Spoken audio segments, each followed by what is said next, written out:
कर रहे हैं पिछले 10 सालों से। समय आ गया है इनको खदेड़ बाहर कर। जब ये कांग्रेसी और भाजपाई आपको लाल किताब दिखाकर बोलते हैं कि हम कॉन्स्टिट्यूशन बचाने आए हैं, हम संविधान बचाने आए हैं, तो साथियों ये ऐसे ऐसे जजमेंट पास कराकर आपसे आपके हकों को छीनने का काम कर रहे हैं। जितनी भी सत्ता में रही सरकारें हैं ये हमारे एससी एसटी समाज के भाइयों में मनमुटाव व आपस में झगड़ा कराने का काम करेगी।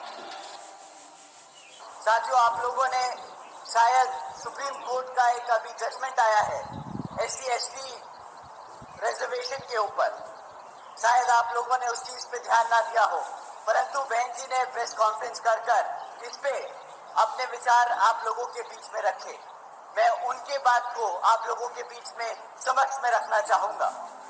साथियों सुप्रीम कोर्ट का जो जजमेंट अभी आया है उसके तहत जो एससी एसटी में जो जातियां हैं उनको रिजर्वेशन देने का अधिकार जो आज तक पार्लियामेंट और राष्ट्रपति के पास हुआ करता था वो आज उनसे छीनकर राज्य की सरकारों को देने का काम कर दिया गया।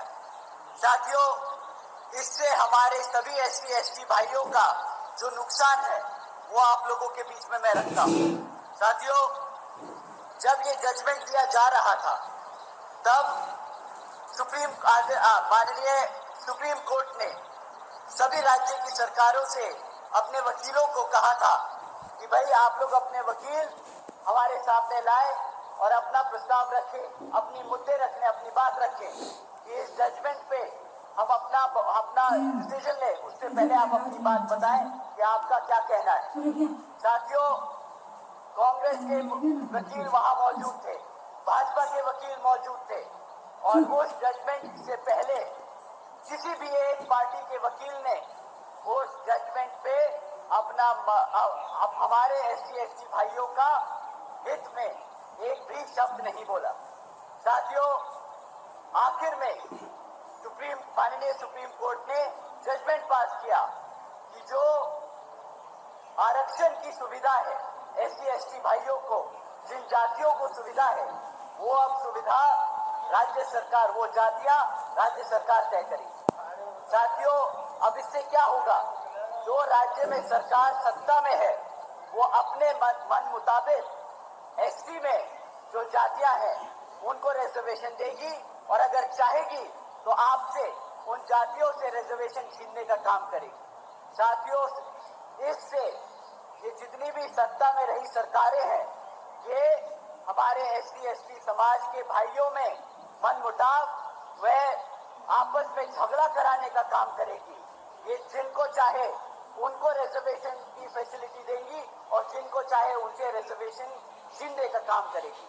साथियों बाबा साहब ने किसी कारण ये जो ताकत थी, ये जो शक्ति थी, ये पार्लियामेंट और राष्ट्रपति जी को दी थी, परंतु इन कांग्रेसियों और भाजपा के लोगों ने जानबूझकर ये डिसीजन अपने हित में कराया है ताकि वो आपका रिजर्वेशन छीनने का काम करे। तो साथियों जब ये कांग्रेसी और भाजपाई आपको लाल किताब दिखाकर बोलते हैं कि हम कॉन्स्टिट्यूशन बचाने आए हैं, हम संविधान बचाने आए हैं, तो साथियों ये ऐसे ऐसे जजमेंट पास कराकर आपसे आपके हक को छीनने का काम कर रहे हैं, आपके हकों को छीनने का काम कर रहे हैं। तो साथियों आपसे विनती है कि आने वाले विधानसभा आम चुनाव में ना ये कांग्रेस ना ये भाजपा आपकी हितैषी तो सिर्फ एक यहाँ पार्टी बसपा और एनएलओ। तो आने वाले विधानसभा में आप हमारे श्री अभय सिंह चौटाला जी को मुख्यमंत्री बनाकर इन सबको खदेड़ बहार कर यहाँ पर अपने हितों को सुरक्षित करने का काम करें। साथियों पिछले 10 सालों से जहाँ हरियाणा प्रदेश में भाजपा की सरकार आसीन है और पिछले 10 सालों में इन्होंने कई विरोधी काम, जनता विरोधी, किसान विरोधी, दलित, एससी एसटी विरोधी काम करे हैं, परंतु अब विधानसभा आम चुनाव सर पर है तो ये आप लोगों के बीच में आकर आपसे वोट मांगने का काम करेंगे। परंतु इस बारी आप सबको वोट डालने से पहले इनसे कुछ जरूरी मुद्दों पर सवाल करने हैं। मैं साथियों आपसे जाति और धर्म के आधार पर सवाल करने को नहीं कहूंगा। मैं आपसे कहूंगा कि आप इनसे शिक्षा पे, रोजगार पे और बढ़ती हुई महंगाई पे सवाल करें। मैं यहाँ मौजूद मेरी सभी माँ बाप, मेरे सभी बड़े माँ बाप और युवा साथियों से पूछना चाहूंगा कि पिछले 10 सालों में आपके बच्चों के लिए, मेरे युवा साथियों, आपके रोजगार के लिए, आपकी शिक्षा के लिए इस सरकार ने क्या काम किया। साथियों, बीजेपी की सरकार के चलते हुए पिछले 10 सालों में यहाँ 5,000 से ज्यादा प्राइमरी स्कूल बंद कर दिए गए। एक तरफ बच्चों की पढ़ने की संख्या बढ़ रही है और दूसरी तरफ ये भाजपा की सरकार आपके प्राइमरी स्कूल बंद कर रही है ताकि आपके बच्चे साथियों, अब आप ही बताइए कि जिन बच्चे इन सरकारी स्कूलों में पढ़ रहे हैं, अगर उन स्कूलों में शिक्षक नहीं होंगे तो आपको क्या लगता है कि आपके बच्चे कभी पढ़ लिख पाएंगे? बताइए, आपके बच्चे पढ़ लिख पाएंगे?